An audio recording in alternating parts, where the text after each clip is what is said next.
আসসালামু আলাইকুম, কেমন আছেন সবাই? আলহামদুলিল্লাহ আমরা তো আপনাদের দোয়াতে অনেক ভালো আছি। আর আপনারা কেমন আছেন? অবশ্যই কমেন্টসে জানাবেন। তো ১ম এ ভিডিওটা শুরু করতেছি। এটা হচ্ছে আমার হাসব্যান্ডের কাজিনের বিয়ে ছিল গ্রামে। তো আমি কখনো তেমন একটা গ্রামের বিয়েতে অ্যাটেন্ড করি নাই। তো এটা মোটামুটি ভালোই ছিল, বাট প্রচণ্ড গরম ছিল। গ্রামে তো কারেন্ট থাকে না। যতটা না মজা হইছে তার চেয়ে বেশি কষ্টই হইছে। তো এই যে ফাতিহাকে শাড়ি পরাইছিলাম। এটা ওর অনেক আগের শাড়ি। এটা ২-৩ বার পরছিল আরকি। তারপরও দেখা যায় আবার নতুন করে কেনা হচ্ছে, ভাবলাম যে এটাই পরাই দিই। তো এই যে সবাই একই রকম শাড়ি পরছিল, কনেকে আনা হচ্ছে। তো এটা হচ্ছে আমার হাসব্যান্ডের কাজিন হয়, চাচাতো বোন। তো ওরই বিয়ে ছিল। এটা হচ্ছে গায়ে হলুদের ফার্স্ট পার্ট, আর সেকেন্ড পার্টে আমি দিব বিয়ের ভিডিওটা। তো তেমন একটা ভিডিও করা হয় নাই, আমি জানি না কেন আমার ইদানিং ভিডিও করতে অনেক বিরক্ত লাগে। দেন আর দেখা যায় আমি কোনো অকেশনে গেলে ওই জিনিসটাই এনজয় করতে পছন্দ করি। ভিডিও একটা এক্সট্রা ঝামেলা লাগে আমার কাছে। তারপরে দেখা যায় ছোট, ছোট ক্লিপ আরকি হালকা যখন একটু পারি নেই। তাছাড়া আবার দেখা যায় যে ফ্যামিলি সহ থাকে। সো ওদেরও টাইম দেওয়া লাগে। তারপর হচ্ছে আরও টুকিটাকি অনেক কাজ থাকে, যার কারণে আমি অ্যাকচুয়ালি ভ্লগিংটা অত বেশি করতে পারি না। সো মাঝে, মাঝে আমার ছেলে আমাকে অনেক হেল্প করতো, সাপোর্ট করতো। বাট ইদানিং হচ্ছে ও এগুলা সাপোর্ট তো দূরের কথা, এমনি হেল্পও করে না আরকি অবস্থা। তো এই যে ছেলে আসছিল গায়ে হলুদে মেয়েকে সারপ্রাইজ দেওয়ার জন্য। ওর জন্য গিফট নিয়ে আসছে, ফুল নিয়ে আসছে। মাশাআল্লাহ অনেক কিউট একটা কাপল। সবাই ওদের জন্য দোয়া করবেন। মাশাআল্লাহ জামাইটা যেমন ভদ্র আর মেয়েটাও হচ্ছে অনেক ভদ্র। আল্লাহ মানে মিলাই দিছে এমন একটা অবস্থা। তো যাই হোক, এই তো দেন হলুদ শুরু হইছে। গ্রামে আমি ভাবছিলাম যে আমরা যেহেতু হলুদের দিন গিয়েছিলাম ঢাকা থেকে, তো আমাদের যেতে, যেতে ১০টা বেজে গেছে। তো আমরা গিয়ে দেখি যে কনেই রেডি হয় নাই হলুদের জন্য। তো আমরা ভাবছি আমরা গিয়ে হয়তোবা হলুদটা অ্যাটেন্ড করতে পারবো না। বাট আলহামদুলিল্লাহ আমরা গিয়ে খেয়ে-দেয়ে রেস্ট করে দেন রেডি হয়ে তারপরে হলুদ হইছে। অলমোস্ট ২টা ২:৩০ পর্যন্ত সবাই জেগে ছিল। সো আগের সময় বিয়েতে দেখতাম যে গ্রামে তাড়াহুড়ো করে ৭টা-৮টার মধ্যে সব প্রোগ্রাম শেষ করে ফেলে রাত হওয়ার আগ পর্যন্ত। বাট এটা ভাল লাগছে যে ওরা অনেক রাতে আসছে। ছেলেরাও প্রায় ১১টার দিকে আসছিল। সো ভালোই আলহামদুলিল্লাহ, ভালো একটা দিন কাটছে। আর মাশাআল্লাহ সময়টা অনেক ভালো কাটছে। তো দুজনেই যে সরি লজ্জা পাচ্ছিল। সো সবাই আমার কি আবার কিছু মনে করবেন না। অ্যাকচুয়ালি ঠান্ডা আছে।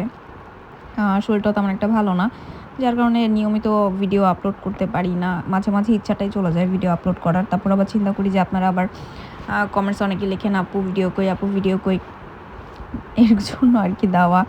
তো যাই হোক, যারা, যারা ভিডিওটা পছন্দ করবেন অবশ্যই আমাকে একটু সাহায্য করবেন। ভিডিওটা অবশ্যই একটু শেয়ার করে দিবেন যদি ভালো লাগে। আর অবশ্যই সাবস্ক্রাইব করে দিবেন।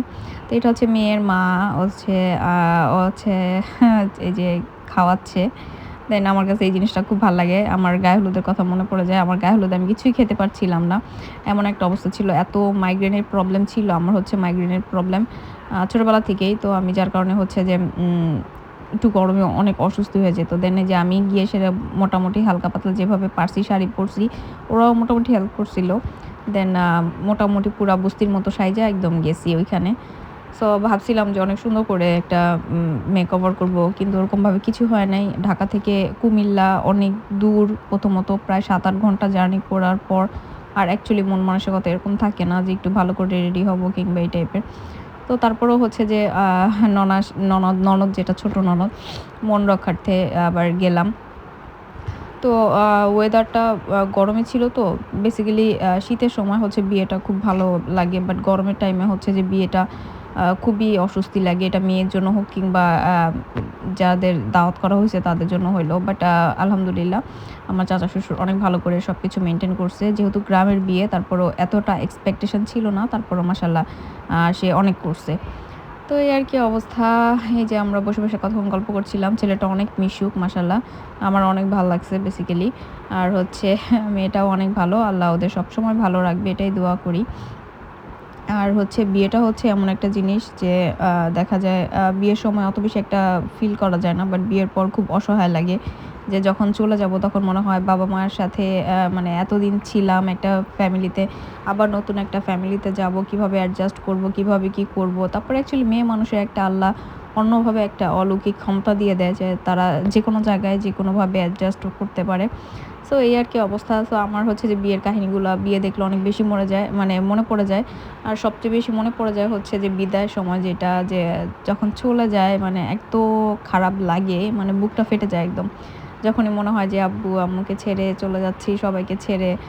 আসলে তো যাচ্ছি অত দূরে না, কাছাকাছি, তারপরে কেমন একটা যেন ফিলিংস, জানি না কেন। তারপরেও দেখা যায় এই একটা অবস্থা। তারপরে মেয়েদের বিয়ে হবে, মেয়েরা পরের বাড়িতে যাবে, এটাই তো মানে নিয়ম, এটাই হচ্ছে সব কিছু। ছেলেদের হচ্ছে মজা, ছেলেদের বাবাকেও ছাড়তে হয় না, মাকেও ছাড়তে হয় না, আর মেয়েদের হচ্ছে সব কিছু ছেড়ে চলে যেতে হয় পরের বাড়িতে, এটাই হচ্ছে নিয়তি। কিছু করার নাই। এই যে আমার মেয়েটা হচ্ছে যে জ্বালাচ্ছিল অনেক, ও গরমে অসুস্থি হয়ে যাচ্ছিল। তারপরে আবার দেখা যায় যে ও ও একটু মানে মজা করতে পছন্দ করে, ও সব জায়গায় গেলে একটু মজা পায়, একটু আনন্দ করে। সো এখানে গিয়ে সে একটু লজ্জা পাচ্ছিল।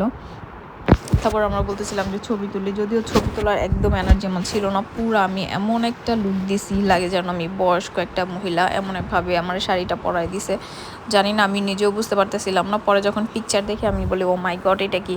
এর চেয়ে তো ভালো হইতো যে আমার মানে ছবি না তুলতো।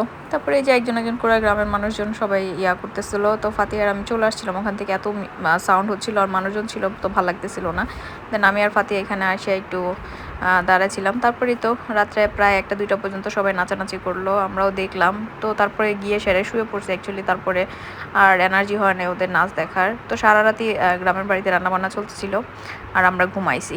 তো কারেন্ট আল্লাহ রহমতে মানে রাত্রেবেলা কারেন্ট যায় নাই, বাট পরের দিন থেকে কি পরিমাণ যে কারেন্ট গেছে ভাই, মানে বুঝাইতে পারবো না। গ্রামে হচ্ছে যে কারেন্ট না থাকলে যে কি একটা শনির দশা লেগে যায়। সো বাচ্চা কাচ্চা তো অস্থির হয়ে গেছে, ওরা বলতেছিল চলো ঢাকা যাই, চলো ঢাকা যাই, আর এই আর কি অবস্থা। তো এই যে আমার চাচা শ্বশুর মাসাল্লাহ আমাদের বিল্ডিং সহ ওদের বিল্ডিং, মানে ওদের ঘর সহ সবই সাজাইছিল।